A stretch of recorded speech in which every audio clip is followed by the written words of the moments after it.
نبی رحمت علیہ السلام، مکے کا زمانہ اسلام پر غربت تھی، کمزوری تھی۔ قبیلہ زبید کا ایک شخص مکے آیا، زبیدی، ایک مکے میں منڈی لگتی تھی، اس کا نام تھا حضورہ۔ یہ جو حضورہ منڈی تھی، اس منڈی پر ابو جہل کا قبضہ تھا۔ آج کل تو نہیں قبضہ ہوتا منڈیوں پر کسی کا، حضورہ نامی منڈی پہ نا ابو جہل کا قبضہ تھا۔ اونٹ بڑے خوبصورت تھے، شاندار تھے۔ اس نے کہا میں نے بولی دینی، ابو جہل نے اعلان کہ خبردار کوئی بولی نہ دے۔ بڑی دور تھا قبیلہ زبید، وہ آدمی واپس لے جا نہیں سکتا تھا، مجبور ہو گیا۔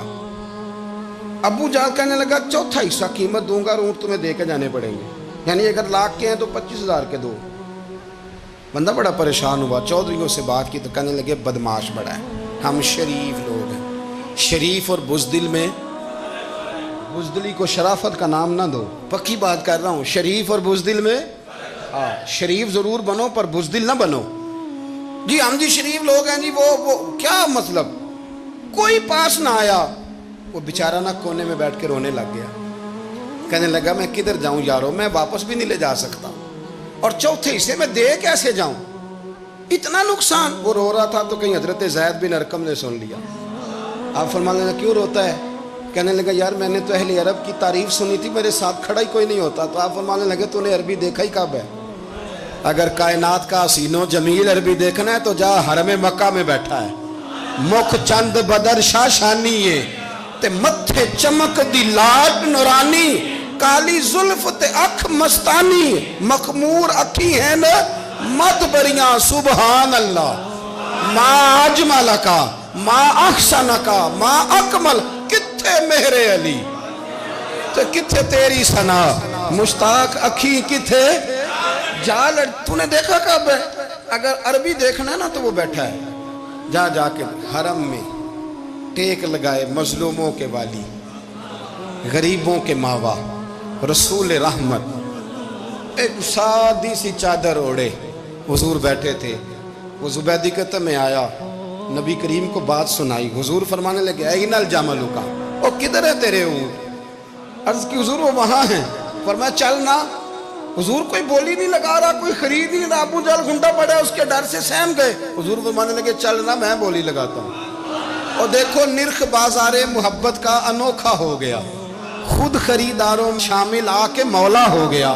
نبی کریم نے حضرت سعد بن ابی وقاص کو بلایا، حضرت عمر کو، حضرت ابو بکر کو، مدد کے لیے نہیں۔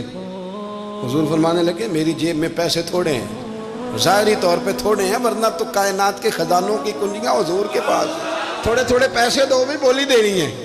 سب سے پیسے لیے میں چلو بولی لگانے چلے۔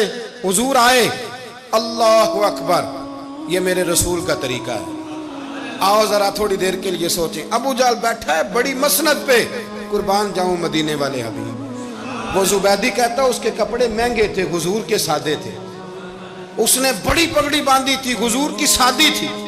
کہتے ہیں وہ آنکھیں اٹھا کے بات کرتا، مدینے والے نبی آنکھیں جھکا کے بات کرتے۔ وہ بولتا جاتا، حضور تھوڑے تھوڑے سادے سادے ٹھہر ٹھہر کے جملے بولتے۔ کہتے ہیں نبی کریم علیہ السلام اس کے ساتھ آ کے حضور بیٹھ گئے اور فرماتے ہیں میرے رسول کریم نے اپنا جبہ سیدھا کیا، پگڑی کو حضور نے سیدھا کیا اور فرمایا چل لگا بھائی بولی۔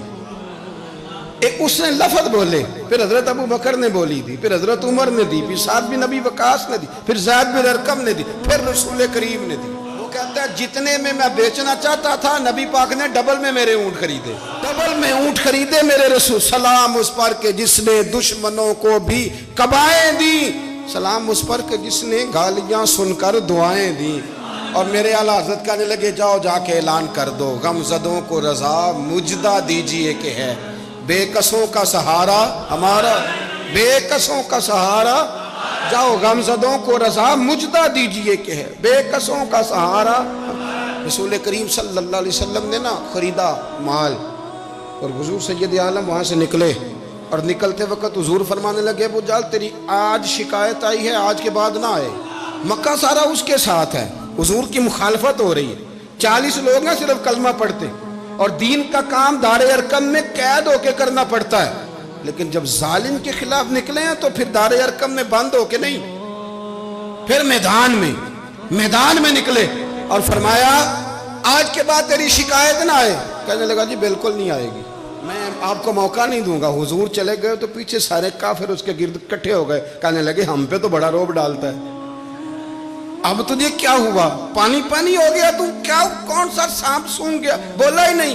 کہنے لگا مجھے لات و منات کی قسم, جب مصطفیٰ کریم میرے پاس آئے تو ان کے ساتھ ایسی ایسی طاقتیں تھیں, نیزے تھے, برچیاں تھیں, بھالے تھے, مجھے لگتا تھا میں نے سی کی تو میرے ٹکڑے ٹکڑے کر دے. کہنے لگے جا پاگل ہو گیا, ان کے پاس تو چھڑی بھی کوئی نہیں تھی, وہ تو خالی ہاتھ ہیں, بکواس کرتا ہے, کچھ بھی نہیں تھا. کہنے لگا مانو نہ مانو, ان کے پاس بڑا کچھ تھا. اور اگلی بات جو اس نے کی وہ تاریخ میں محفوظ ہے, وہ تاریخ میں محفوظ ہے, وہ تاریخ میں محفوظ ہے, وہ تاریخ کا حصہ ہے. ابو جہل کہنے لگا اٹھتے ہی کہ مجھے لگتا ہے جب تک محمد ابن عبداللہ موجود ہیں یہ ہمیں ظلم نہیں کرنے دیں گے, یہ ہمیں کوئی زیادتی کرنے, تاریخ میں محفوظ ہے جملہ ابو جہل کا. کہنے لگا جب تک یہ موجود ہے ہمیں کوئی زیادتی کرنے. حضرت فرمایا کرتے تھے زندہ نبی کے ماننے والوں زندہ بن کے زندگی گزارو. زندگی زندہ دلی کا نام ہے, مردہ دل کیا خاک جیا کرتے ہیں. جو قومیں سر اٹھا کے جیتی ہیں وہ زندہ ہوتی ہیں. اس لیے اپنی زندگی میں حق کے خود اختیاری پیدا کریں, جینا سیکھیں, لڑنا سیکھیں, میدان میں رہنا سیکھیں. سہم سہم کے وقت نہیں گزرے گا, ظلم سہنے سے بھی ظالم کی مدد ہوتی ہے. لہٰذا حق لینا سیکھیں, حق پر کھڑے ہونا سیکھیں, اپنے مزاج میں یہ باتیں پیدا کریں. مجھے ایک خاتون نے پوچھا, میرا بھائی کہتا ہے حصہ لے لے پھر میرے مرے کا منہ نہ دیکھنا. میں کہ پتر تو حصہ لائے نہ منہ ویکھی ہوتا, کوئی ضرورت نہیں, منہ ایسے ظالم کا منہ ویسے بھی نہیں دیکھنا چاہیے جو بہنوں کا حصہ کھا جائے.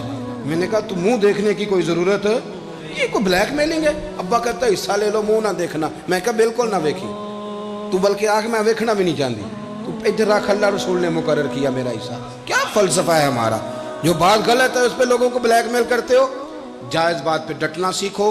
آپ جب ڈٹ جاتے ہیں نا تو پھر اللہ مدد کرتا ہے, پھر اللہ تتنزل علیہم الملائکہ, پھر اللہ فرشتے بھی نازل کرتا ہے. حضور نے فرمایا جو جان کی حفاظت کرتے مر گیا وہ بھی شہید, جو مال کی حفاظت کرتے مر گیا وہ بھی شہید, جو دین کی حفاظت کرتے مر گیا وہ بھی, جو خاندان کی, اپنے گھر کی, اپنے بچوں کی حفاظت کرتے مر گیا وہ بھی. تو اتنا بڑا درجہ حضور نے بیان کر دیا ہے. تو کبھی بھی زندگی میں ظالم کے سامنے سرنگو نہ ہونا, کچے پلپلے ہونے کا کبھی بھی اظہار نہ کرنا, کھڑے رہنا. جو کھڑا رہتا ہے رب اس کے ساتھ رہتا ہے. اللہ سمجھنے کی توفیق عطا فرمائے.